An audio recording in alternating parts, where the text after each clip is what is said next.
In a city that could be any Indian city at night, the streets breathe with life. Auto rickshaws cough smoke into the air.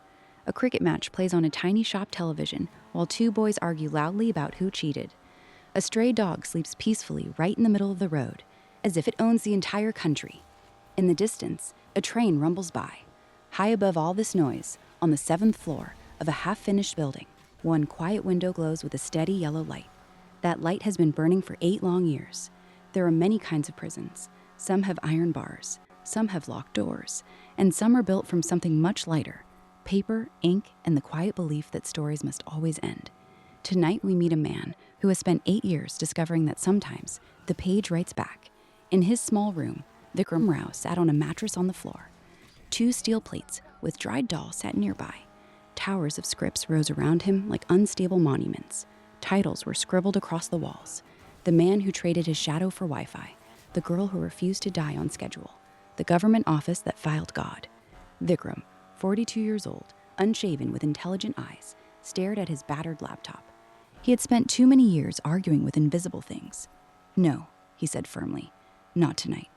Suddenly, the old typewriter beside him clacked to life on its own. One word appeared on the paper: "No." Vikram sighed. "You're not even plugged in." The typewriter clacked again. Another word: "Right." Vikram rubbed his eyes. 8 years. 8 years of episodes nobody watches. 8 years of writing stories for a channel that stopped existing before the first episode ever aired. He gestured to the massive stacks of paper surrounding him.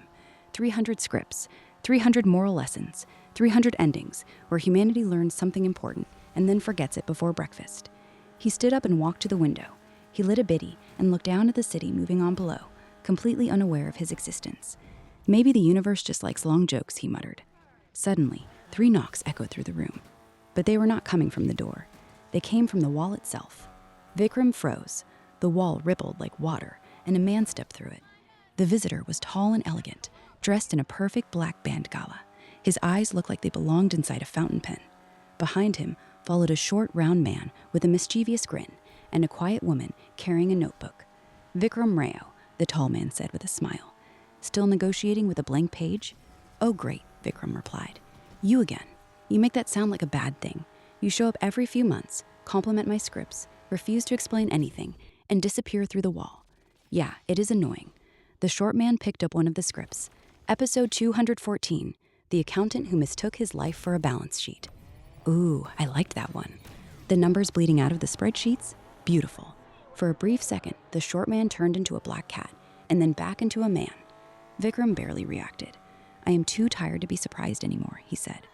The woman stepped forward. "You have been writing good stories. Good stories should have readers," Vikram replied. The tall man, whom Vikram called the director, walked around the room examining the scripts like museum pieces. 317 episodes, he said.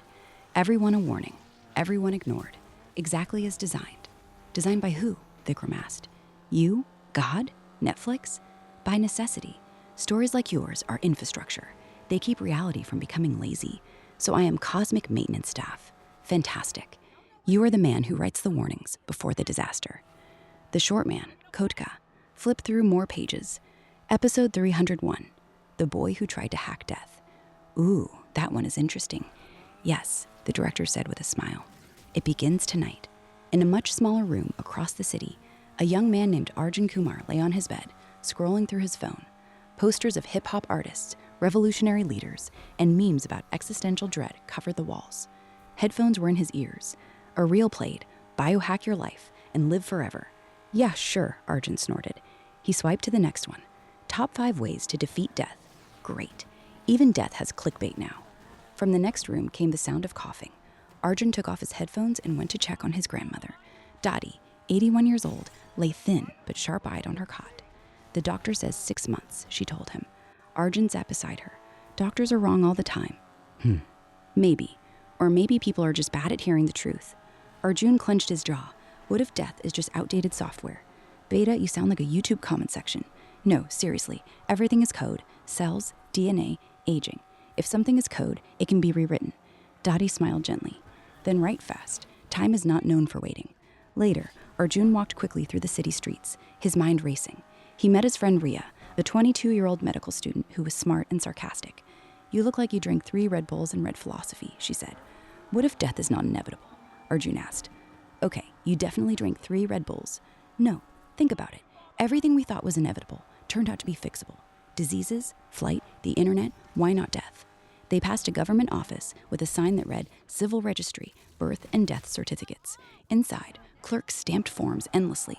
One clerk had no face, just smooth skin. He stamped, Death approved. Arjun walked in. Excuse me, I would like to file an objection. To what? The faceless clerk asked. Death. Objection noted. Death proceeds as scheduled. Next. Arjun stormed out. You just argued with a government office about mortality, Rhea said. Someone has to start somewhere. Suddenly, above them, the sky flickered. For a moment, Arjun saw a room with a man typing. It was Vikram. Their eyes locked across the impossible distance. Then the sky closed again. What the hell was that? Arjun whispered. Sleep deprivation, Rhea replied. Or destiny. Hard to tell these days. That night in an underground lab filled with machines and bird cages, Dr. Merrick greeted them. You want to defeat death? Join the line. Arjun placed a vial on the table. Telomere reset compound, experimental. Or poison, Dr. Merrick said. Science is adventurous like that. They began the experiments. A pigeon died, then woke up and looked straight at Arjun. When it spoke, it was in Dottie's voice. Some endings are love letters. Arjun smashed the machine in frustration. I am not accepting that. Back in Vikram's room, he watched the story unfold on his laptop screen. He is fighting it, Vikram said. Yes, the director replied. He is me. He is what you were before the room. What happens to him? Vikram asked. You are the writer. You tell me.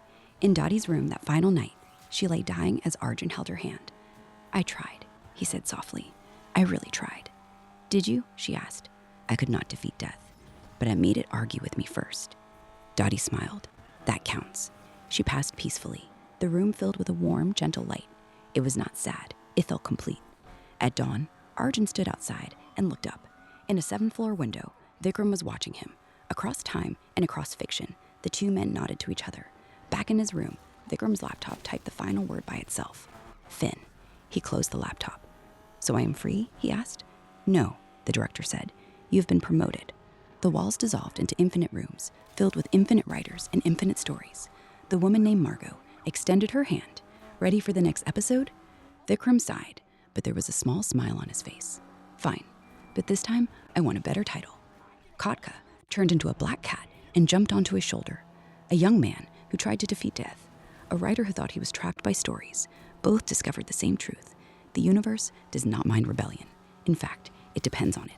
Because somewhere tonight, another young person will look at the rules of reality and decide to argue, which is why the ink never dries.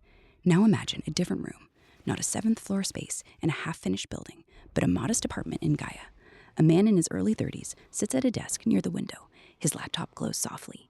He works a quiet remote job that happens entirely through screens, spreadsheets, documents, and calls that begin with polite greetings and end with muted microphones.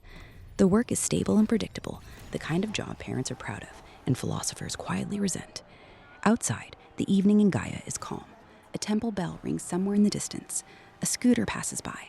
The air carries the faint smell of dust and frying oil. Inside the apartment, the television murmurs in the background. It is always news. Conflicts in distant countries, political shouting matches, economists predicting collapse with the confidence of astrologers, anchors raising their voices as if volume itself were evidence. The man watches for a few minutes, then feels that familiar tightness in his chest. The strange thing about news is that it almost never helps the person watching it. The wars on the screen are thousands of kilometers away. The markets rising and falling will not change his grocery bill tomorrow. The political debates are staged like theater, but rarely touch the quiet reality of daily life. And yet, they enter the mind. They sit there like tiny unresolved equations. It is the stress of witnessing endless urgency about things one cannot meaningfully influence. A philosophical mind notices this quickly and begins asking uncomfortable questions.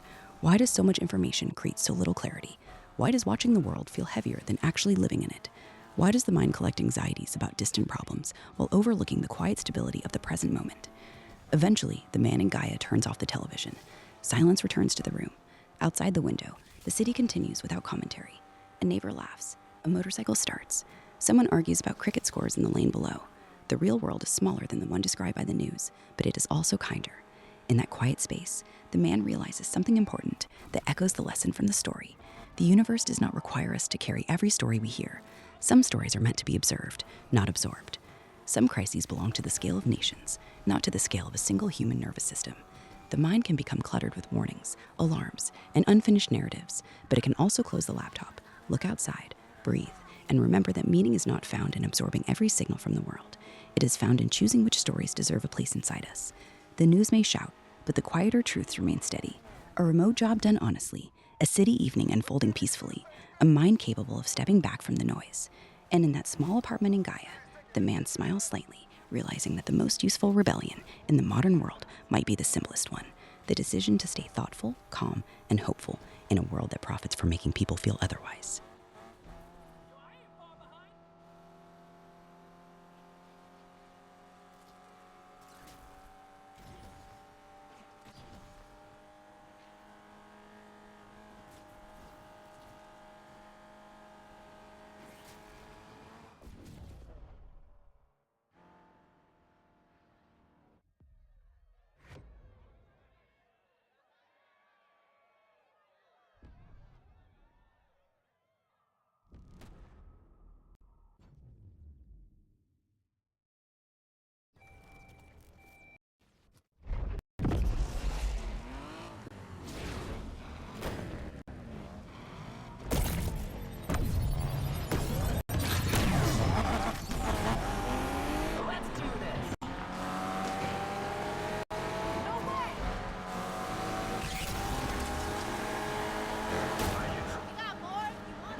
Patrollers joined the party, and we're ready to take this firm down.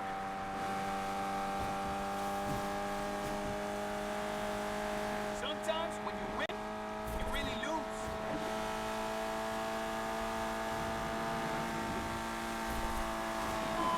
Patrol's on the chase.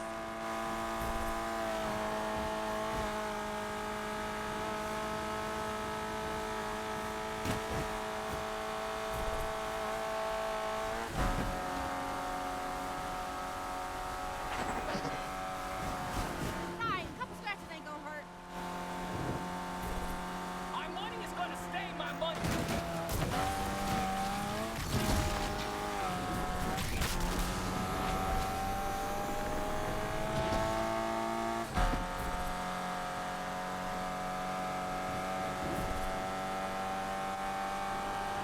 Scumbag took us out, people.